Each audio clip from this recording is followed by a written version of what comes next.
وہ کیتھولک عیسائیت کو بھی اپنے ہاتھ میں لے لیا ہے۔ چنانچہ پوپ صاحب نے فرمان جاری کر دیا ہے کہ ہمارے خداوند یسوع مسیح کے قتل کی ذمہ داری ان یہودیوں پر نہیں ہے، بری کر دیے گئے۔ 1900 برس کے بعد، بلکہ 2000 برس کے قریب ہو گئے، انہیں ایگزونریٹ کر دیا گیا، ایبسالو کر دیا گیا، ان پر ذمہ داری نہیں۔ نتیجہ یہ نکلا ہے کہ ابھی چند مہینے پہلے جو مذاکرات صلح کے ہو رہے تھے، جن میں یاسر عرفات بھی تھے اور یہ اسحاق رابین گیا ہوا تھا واشنگٹن، وہاں سے واپس آیا ہے تو روم میں رک کر پاپائے روم سے ملاقات کر کے تشریف لائے ہیں، انہیں دعوت دی ہے کہ یروشلم آئیے، اور ویٹیکان نے تسلیم کر لیا ہے اسرائیل کو، اور ویٹیکان کا اب جو ہے ایک ایمبیسی، اس کا جو ہے سفارت خانہ وہ یروشلم میں بننے والا ہے، اور پوپ صاحب بھی وزٹ کرنے والے ہیں۔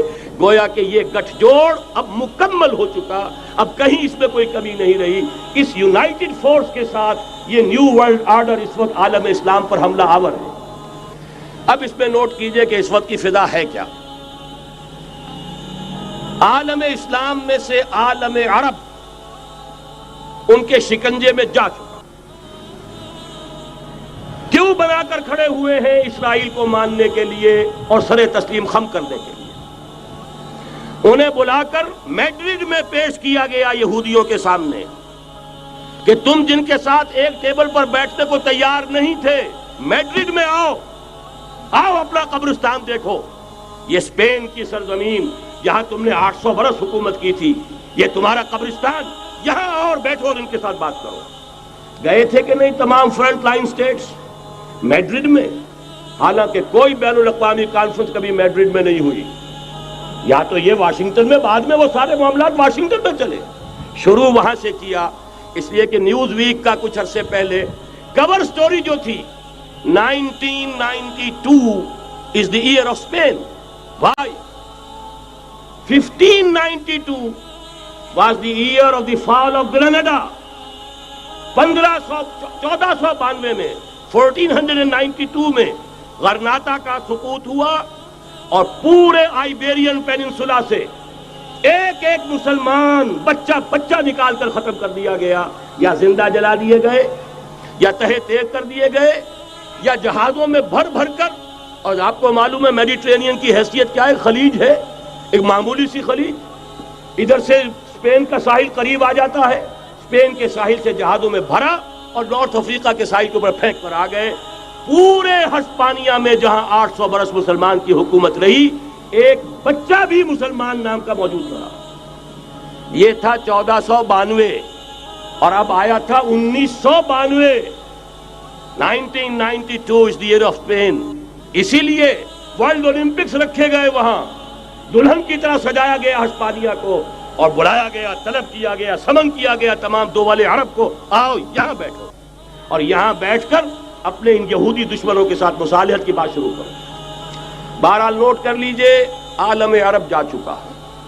کوئی دن کی بات ہے، میں سنسنی پیدا نہیں کرنا چاہتا، لیکن حالات اور واقعات سے نگاہیں بند کرنا بھی کوئی دانش مندی کی بات نہیں ہے۔ یہ ایودھیا کی مسجد شہید کی گئی، ابھی یہ ایک بہت بڑا مزار جو ہے شہید کیا گیا، اور اس کے ساتھ کئی مسجدیں شہید کی گئی۔ یہ سب کیا ہے؟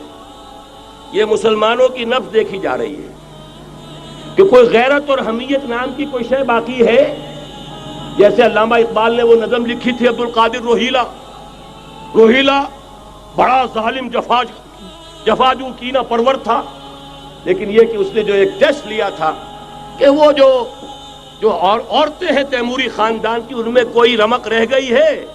معلوم ہوا کہ نہیں، کہ غیرت نام تھا جس کا گئی تیمور کے گھر سے، ختم، غیرت نکل گئی۔ اسی طرح ایودھیا کی مسجد، اب چرار شریف، اور یہ کوئی دن کی بات ہے کہ اب مسجد اقصیٰ کا نمبر آیا کہ آیا، اس کے لیے پوری تیاریاں ہو چکی ہیں۔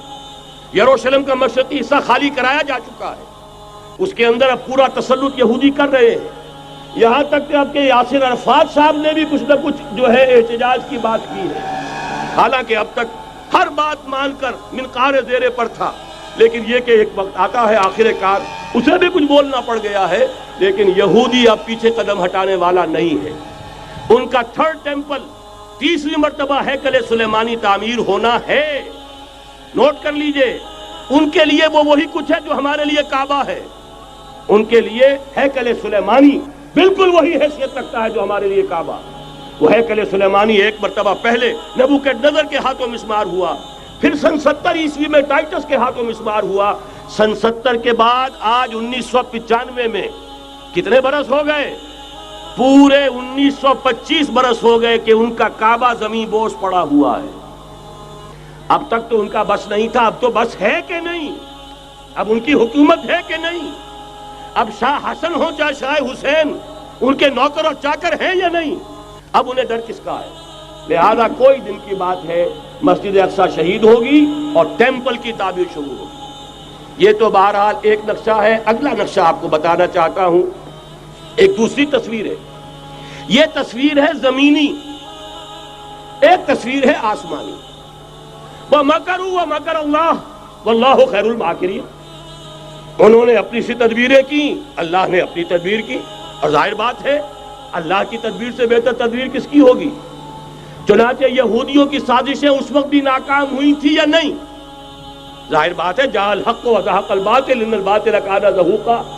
لہذا یہ آیتیں دونوں اعلان کر رہی ہیں کہ یہودیوں کی سازشیں بالآخر ناکام ہوں گی اور دین حق کا بول بالا ہو کر رہے گا. یہ تو ان آیتوں سے ظاہر ہے. یریدون لیطفئوا نور اللہ بافواہہم واللہ متم نورہ ولو کرہ الکافرون. یریدون ان یطفئوا نور اللہ بافواہہم ویابى اللہ الا یتم نورہ ولو کرہ الکافرون. هو الذی ارسل رسولہ بالہدى ودین الحق لیظہرہ علی الدین کلہ ولو کرہ المشرکون. اللہ نے تو بھیجا ہی ہے اپنے رسول کو اس فیصلے کے ساتھ اور یہ ذمہ داری اور مشن دے کر کہ جو دین حق آپ کو دے کر بھیجا جا رہا ہے اسے غالب کیجئے، نافذ کیجئے، قائم کیجئے. اس مشن کے ساتھ بھیجا جا رہا ہے اور وہ بہرحال آیا جاء الحق وزهق الباطل ان الباطل کان زهوقا. لیکن نوٹ کرنے کی بات یہ ہے، ذرا یہاں تھوڑا سا تحمل کے ساتھ غور کیجئے گا، کہیں میرے خلاف کوئی فتویٰ دینا شروع کر دیں. کیا حضور کا مقصد بعثت اس وقت مکمل ہو گیا تھا؟ ایک درجے میں ہو گیا کہ جزیرہ نما عرب پر اللہ کے نور کا بھی اتمام ہو گیا، اللہ کا دین بھی غالب ہو گیا. ہو گیا کہ نہیں ہو گیا؟ لیکن کیا محمد الرسول اللہ صرف عرب کے لیے بھیجے گئے تھے؟ قرآن کہتا ہے ببانگ دہل وما ارسلناک الا کافۃ للناس بشیرا ونذیرا. اے محمد صلی اللہ علیہ وسلم، ہم نے نہیں بھیجا ہے آپ کو مگر پوری نوع انسانی کے لیے بشیر اور نذیر بنا کر.